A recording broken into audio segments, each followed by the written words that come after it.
Hello everyone, welcome back to Learn with Surya and today we are going to discuss about CBAM। आज हम जानेंगे क्या होता है CBAM। तो चलिए शुरू करते हैं। वीडियो को लाइक एंड चैनल को सब्सक्राइब कर लेना, ऐसी वीडियोस आपको मिलती रहेंगी।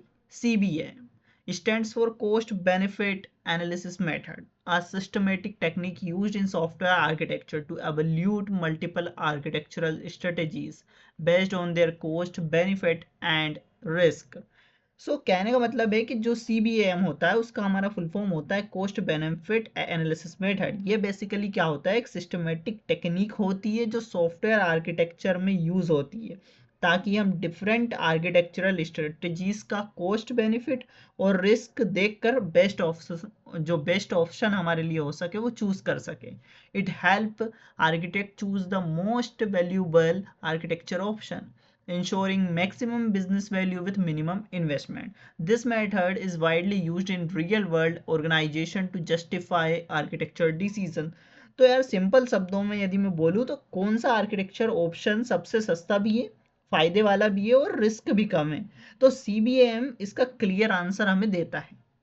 Okay, CBAM is a quantitative decision making framework that extend the ATAM architecture trade-off analysis method. It provides a structured approach to analyze different architecture strategies, estimate their potential benefits like increased performance or security, measure implementation cost and associate risk, compare options using clear numeric scores। So ये जो method होती है companies में इसलिए use होती है क्योंकि ये स्ट्रक्चर डिसीजन को जस्टिफाई करने में हेल्प करता है। मतलब क्यों ये डिसीजन चूज किया जाए, इसका स्ट्रॉन्ग लॉजिक हमें मिल सकता है। CBM क्या करता है, तो CBM क्या है कि क्वांटिटेटिव डिसीजन मेकिंग फ्रेमवर्क है। यानी हर ऑप्शन को नंबर्स में स्कोर दिया जाता है, जैसे 0 से 100 टाइप्स, इस तरीके से, ताकि डिसीजन अजप्शन पे नहीं डेटा पर बेस्ड हो। ओके, सो जो CBAM है एक्चुअली ATAM यानी architecture trade off analysis method का एक एक्सटेंडेड वर्जन है। इसमें थोड़ा और डिटेल में बेनिफिट, कॉस्ट और रिस्क का एनालिसिस होता है। ओके, आगे बढ़ते हैं। So why CBM is needed. अब भैया CBM क्यों जरूरी है? Modern software system have many architectural choices. For example, to improve performance you could aid caching, use a load balancer, upgrade hardware, move to microservices without the proper method choosing the right option becomes confusing। सो यार जो हमारा CBM होता है ये इसलिए इसकी ज़रूरत हमें पड़ी है कि जो मॉडर्न सॉफ्टवेयर सिस्टम्स में बहुत सारे आर्किटेक्चरल चॉइसेस होते हैं। फॉर एग्जांपल कि अगर परफॉर्मेंस इंप्रूव करनी हो तो हमें ये कर सकते हैं, जैसे कैचिंग ऐड करना हो या लोड बैलेंसर का हमें यूज़ करना हो, हार्डवेयर अपग्रेड करना हो या सिस्टम को माइक्रो सर्विसेज में शिफ्ट करना हो। इतने सारे ऑप्शंस होने की वजह से कन्फ्यूज़न क्रिएट होता है कि एक्चुअल में कौन सा ऑप्शन हमारे लिए बेस्ट होगा। इसीलिए CBM की नीड होती है ताकि हम बिना कंफ्यूज हुए प्रॉपर मेथड से एक बेस्ट आर्किटेक्चरल ऑप्शन चूज कर सकें।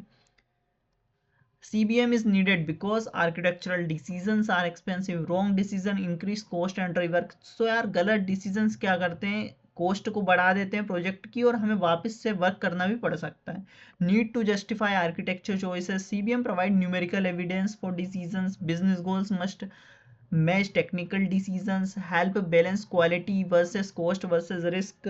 तो ये क्या होता है कि जब आर्किटेक्चरल डिसीजंस बहुत एक्सपेंसिव हो जाते हैं, आर्किटेक्चर चॉइसेस को जस्टिफाई करना होता है, बिजनेस गोल्स को टेक्निकल डिसीजंस के साथ मैच करना होता है, क्वालिटी कॉस्ट रिस्क का बैलेंस हमें मेंटेन करना होता है। इससे जो ओवर इंजीनियरिंग भी नहीं होती और अंडर इंजीनियरिंग भी अवॉइड होती है।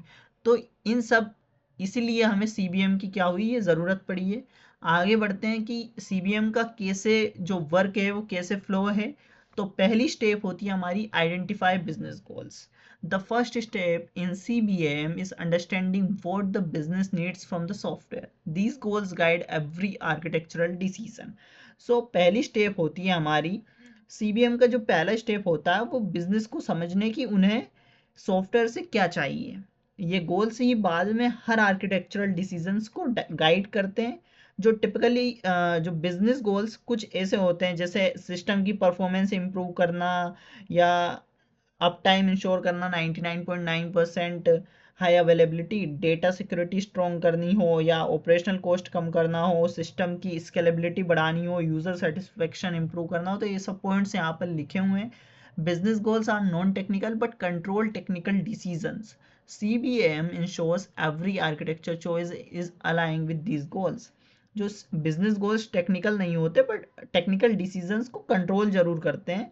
CBAM यही इंश्योर करता है कि हर आर्किटेक्चर चॉइस बिजनेस गोल्स के साथ अलाइन हो. सेकेंड होता है हमारा आइडेंटिफाई आर्किटेक्चरल स्ट्रेटजीज.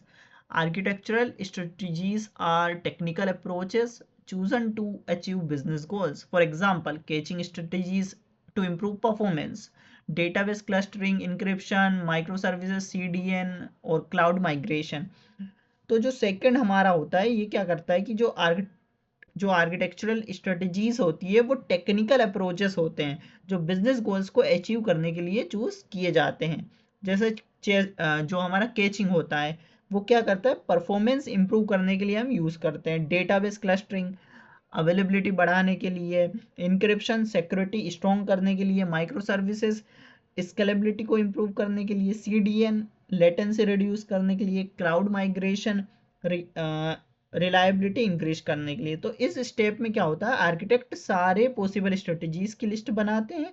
बाद में हर स्ट्रेटजी का कॉस्ट, बेनिफिट और उसके रिस्क के बेसिस पर एवोल्यूशन होता है. ओके, थर्ड होता है हमारा estimate benefit utility score. Every architectural strategy provides some benefits. Benefit are measured by how many a strategy improve quality attributes जैसे performance, availability, security, maintainability, scalability, ये सब. सो हर आर्किटेक्चरल स्ट्रेटेजी कुछ ना कुछ बेनिफिट देती है. ये बेनिफिट्स मेजर किए जाते हैं based on quality attributes, performance के बेस पर, अवेलेबिलिटी, सिक्योरिटी, मेंटेनेबिलिटी, स्केलेबिलिटी, इन सब के बेस पर. तो CBAM इन इंप्रूवमेंट्स को यूटिलिटी स्कोर में कन्वर्ट करता है, यूजुअली 1 to 10. स्कोर जितना ज्यादा बेनिफिट उतना ज्यादा, high score means more benefit. Okay, for example अब जैसे कैचिंग एड करना, परफॉर्मेंस इम्प्रूव्स अ लॉट, मतलब जो परफॉर्मेंस है वो काफी इंप्रूव होगा, तो यूटिलिटी स्कोर कितना होगा, 9. Adding logging, performance slightly impacted, so logging यदि ऐड करना, परफॉर्मेंस थोड़ा अफेक्ट होगा, तो यूटिलिटी स्कोर कितना होगा, 4 होगा. तो this step create a measurable view of benefit. इस स्टेप में हमें बेनिफिट का क्लियर मेजरेबल व्यू मिलता है. स्टेप 4 जो होती है हमारी, estimate cost and risk. CBAM evaluate the cost required to implement each strategies. So CBAM her strategy को इम्प्लीमेंट करने का कॉस्ट एस्टिमेट करता है. अब कॉस्ट इंक्लूड्स, क्या क्या कॉस्ट इंक्लूड होती है, जैसे हमारा डेवलपर एफर्ट, हार्डवेयर और सॉफ्टवेयर का जो कॉस्ट होता है, इम्प्लीमेंट करने का जो टाइम होता है, मेंटेनेंस कॉस्ट होता है, ट्रेनिंग का कॉस्ट होता है, लाइसेंस फीस होती है. रिस्क, अब क्या क्या रिस्क इंक्लूड होती है, जैसे टेक्निकल कॉम्प्लेक्सिटी, फेलियर का कितना चांसेस है, इंटीग्रेशन चैलेंजेस, लर्निंग कर्व और टाइम डिले होने का रिस्क. तो ये सब रिस्क इंक्लूड्स होती है. पर्पस ऑफ दिस स्टेप, क्या पर्पस है, तो ये समझना कि स्ट्रेटेजी प्रैक्टिकल है या बहुत ही एक्सपेंसिव, यहाँ आके रिस्की काम हो जाता है. फिफ्थ स्टेप होती है हमारी कैलकुलेट बेनिफिट और cost ratio. Each strategy has a utility score, a cost value और अ रिस्क वैल्यू. तो हर एक स्ट्रेटेजी में क्या होता है कि एक यूटिलिटी स्कोर होता है, एक कॉस्ट वैल्यू होता है और एक रिस्क वैल्यू होता है. तो CBAM क्या फॉर्मूला यूज करता है, benefit minus cost ratio equal to utility score divide में कॉस्ट. ओके, ये न्यूमेरिकल कंपैरिजन हेल्प करता है समझने में कौन सी स्ट्रेटजी सबसे ज्यादा वैल्यू दे रही है, कौन सी स्ट्रेटजी इंप्लीमेंट करने लायक नहीं है, कि या तो उससे हेल्प होगी या नहीं होगी, स्ट्रेटजीज को कैसे रैंक किया जाना चाहिए. ओके, सो ये सब यहाँ पर है. अब जैसे 8 केज यदि बेनिफिट है, कॉस्ट है, तो रेशो क्या होगा. CBAM recommend 8 caching because it gives more value per cost. तो ये होता है हमारा CBAM. अब सिंपल वर्ड्स में यदि हम समझे तो CBAM एक स्ट्रक्चर्ड और क्वांटिटेटिव मेथड है जो डिफरेंट आर्किटेक्चरल स्ट्रेटजीज को एवोल्यूट करता है. ये इंश्योर करता है कि आर्किटेक्चर डिसीजंस लॉजिक और नंबर्स की बेस पर लिए जाएं, बेनिफिट्स, कॉस्ट, रिस्क और बिजनेस गोल्स को ध्यान में रखकर. CBM हेल्प करता है वो आर्किटेक्चर चूज करने में जो मिनिमम कॉस्ट में मैक्सिमम बिजनेस वैल्यू दे, इसलिए ये सॉफ्टवेयर आर्किटेक्चर में एक बहुत इंपॉर्टेंट टूल माना जाता है। ठीक है, तो आशा करता हूँ ये वीडियो आपको समझ आई होगी। Please do like the video and subscribe the channel. मिलते हैं नेक्स्ट वीडियो में। Till then keep learning, keep growing. Thank you.